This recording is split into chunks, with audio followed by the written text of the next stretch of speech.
Bonjour et bienvenue à cette capsule en rapport avec les causes territoriales et environnementales. Donc, nous avons vu déjà le politique, le démographique. Nous voici maintenant aux causes territoriales et environnementales et je vous répète que il y a évidemment des liens à faire avec les deux autres causes, ainsi que la dernière, celle qui est en bleu, donc les trois autres causes en fait, mais aussi que on doit voir ça de manière superposée et que je vais probablement revenir sur d'autres éléments pour que vous arriviez pardon, à faire des liens entre les différents éléments.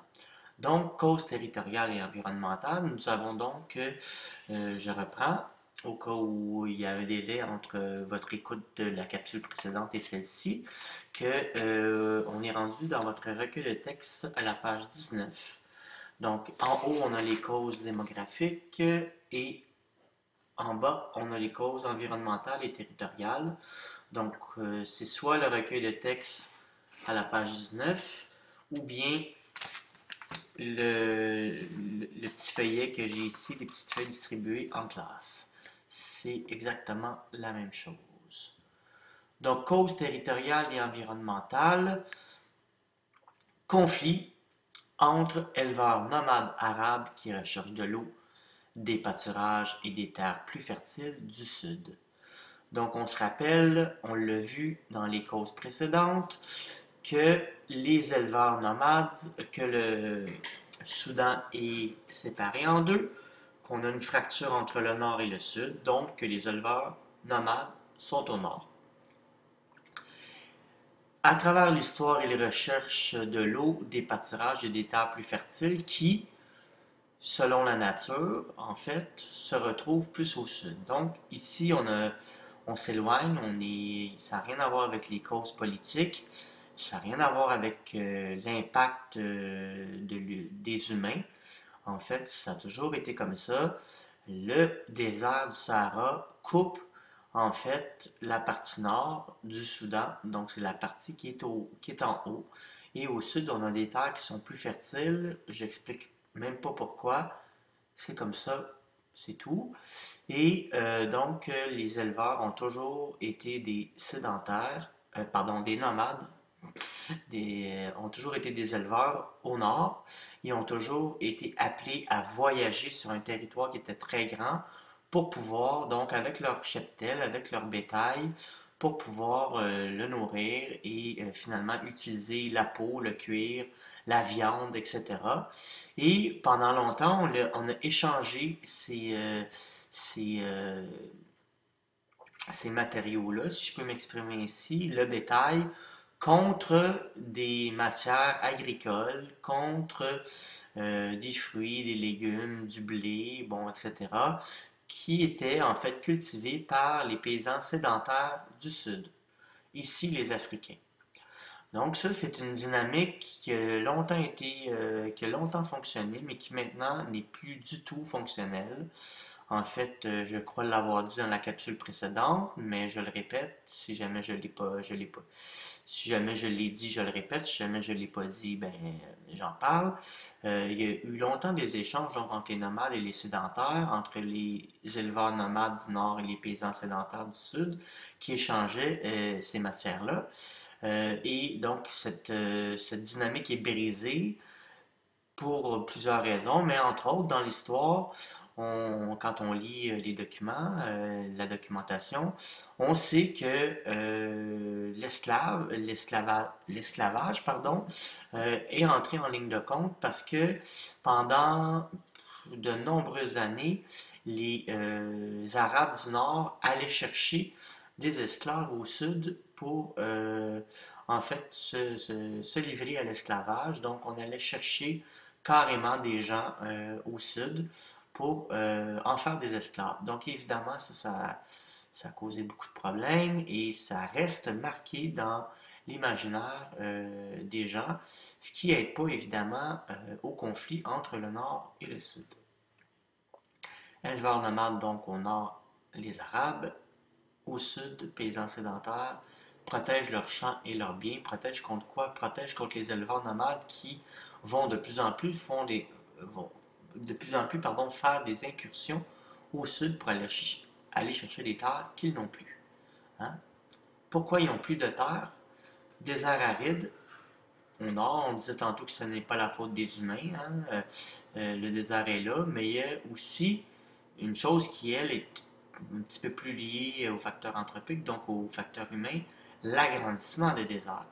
Donc on voit ici le Sahel, le Sahara qui grossit toujours de plus en plus vers le sud.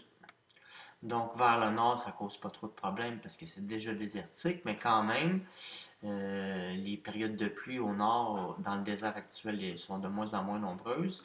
Mais au sud, le désert grandit, donc on exacerbe encore plus, on pousse encore à l'extrême limite la pression dont j'ai parlé dans les différentes capsules, la pression sur le territoire. On a parlé déjà dans nos facteurs démographiques, dans nos courses démographiques, du doublement de la population, donc plus de monde avec des ressources qui sont de moins en moins présentes. Et bien sûr, avec l'augmentation du désert, ben, ça n'aide pas. C'est bien certain que le réchauffement, les changements climatiques, le réchauffement climatique et l'agrandissement du désert, on doit changer d'échelle. Ce ne sont pas les Africains et encore moins les Soudanais qui sont responsables de ça. On est plus à une échelle globale, mais tout de même, c'est eux qui en subissent les conséquences. Donc, désert aride au nord, terre fertile au sud. J'aimerais revenir sur un petit élément qui est également lié à l'environnement ici et au territoire, donc aux causes territoriales. Et l'impact, en fait, la conséquence de l'indépendance de 1956 sur l'instrumentalisation des Janjaweed. Donc, on a déjà parlé que l'instrumentalisation des Janjaweed, instrumentalisation voulait dire se servir d'eux. Et on sait qu'actuellement, le président, c'est même pas un président, en fait, le dirigeant, le dictateur militaire Omar el-Bashir, qui est là au Soudan, instrumentalise, se sert des Janjaweed, entre autres à cause d'un élément qui est historique. 1956, expulsion des nomades arabes du Nil, fertile par l'élite bureaucratique arabe. Ce qui arrive, c'est que, on l'a vu il y a un instant, dans la partie nord, donc en haut de la ligne du tiret rouge qui est ici, on a la zone désertique et au sud, on a les cultures sédentaires, donc les cultures de subsistance qui sont là. Donc, nomade en haut, sédentaire en bas, donc nomade au nord, culture sédentaire au sud, avec la fracture nord-sud qu'on a vue dans les autres causes. La seule zone qui est fertile, en fait, en haut, donc au nord de cette ligne-là, est le Nil. Bien sûr, tout le monde connaît le Nil avec son point de départ ici pour ce qui est du Nil bleu en Éthiopie. Donc l'amont, point de départ, point d'arrivée ici. Pour le Nil blanc, point de départ, point d'arrivée. Les seules zones qui sont fertiles sont ici en bleu. L'élite bureaucratique arabe a chassé les membres de sa communauté, en guillemets, d'autres Arabes, les futurs Janjaweed, de cette zone-là. On a donc, il y a déjà eu, si vous voulez, une équité à ce niveau-là. Et donc, ces Arabes-là qui ont été chassés par l'élite bureaucratique, toujours arabe, sont devenus plus tard des Janjaweed. Et quand je dis que les Janjaweed actuellement n'ont pas le choix d'obtempérer, c'est parce qu'ils n'ont rien à perdre, mais c'est parce qu'ils n'ont presque plus rien. Hein? Donc, on a dit tantôt que c'était des nomades, et actuellement, ce nomadisme-là ne tient plus. En fait, pas juste actuellement, il y a quand même plusieurs même centaines d'années, ce nomadisme-là n'existe plus. C'est plus possible de parcourir tout ce chemin-là avec les cheptels d'animaux, que ce soit des brebis, des moutons, bon, etc., et de vendre, d'échanger ça contre le Sud. Je vous rappelle que depuis les 50 dernières années que le conflit existe entre le Nord et le Sud. Donc, Bien sûr, cet échange-là n'était pas possible bien avant ces 50 dernières années-là, mais c'est encore moins possible que ça l'était. Donc, pourquoi instrumentalisation des Janjaweed? Je le disais, l'élite arabe a chassé les, les autres Arabes qui ne font plus partie de l'élite, qui sont devenus, pardon, par après, des Janjaweed, qui, eux, n'ont pas le choix de répondre donc aux demandes d'Omar el-Bashir qui leur propose, en fait, de s'en aller au sud pour, d'une part, voler les terres des sédentaires qui sont là. On l'a vu dans le point précédent. Paysans sédentaires protègent leurs champs et leurs biens. Mais j'amène ce point-là parce qu'il ne faut pas non plus démoniser les Janjaweed. D'ailleurs, ça, c'est la stratégie d'Omar el-Bashir par rapport à l'international.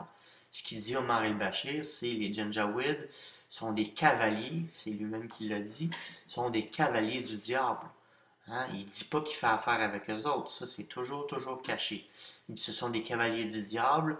On a affaire à un conflit ethnique entre des Arabes et des Noirs. Donc des Noirs soit chrétiens, soit animistes.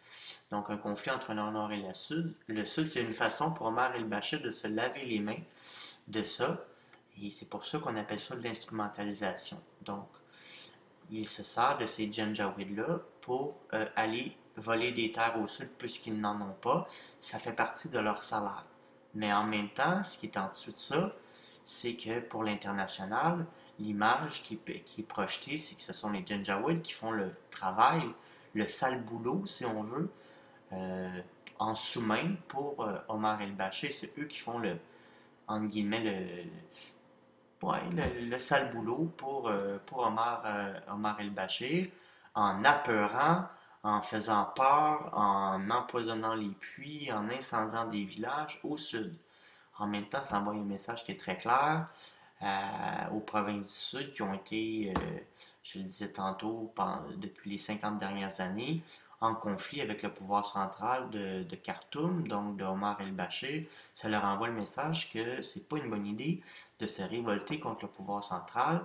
D'ailleurs, on l'a vu dans une autre capsule, jusqu'en 2003, il y a eu un conflit entre le Sud et le Nord-Soudan. Bon, là, depuis 2011, ce conflit est en quelque sorte pas vraiment terminé, mais a eu un résultat qui est assez probant, c'est que on a affaire à un nouveau pays.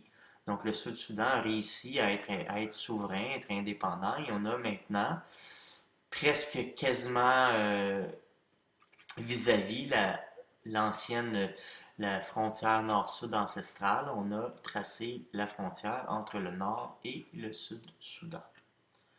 Donc je voulais juste ramener cet élément-là. Et c'est pour ça que j'écris lien avec l'instrumentalisation des Janjaweed, puisque dans une autre capsule, je disais que Omar el-Bashir s'en sert et qu'ils n'ont rien à perdre, et on n'a rien à perdre, il est ici.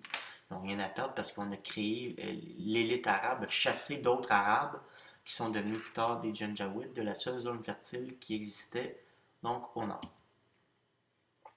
Nous verrons lors d'une prochaine capsule ou peut-être en classe les causes économiques qui évidemment vont de pair avec les causes environnementales et territoriales, les causes démographiques et les causes politiques. Je vous remercie.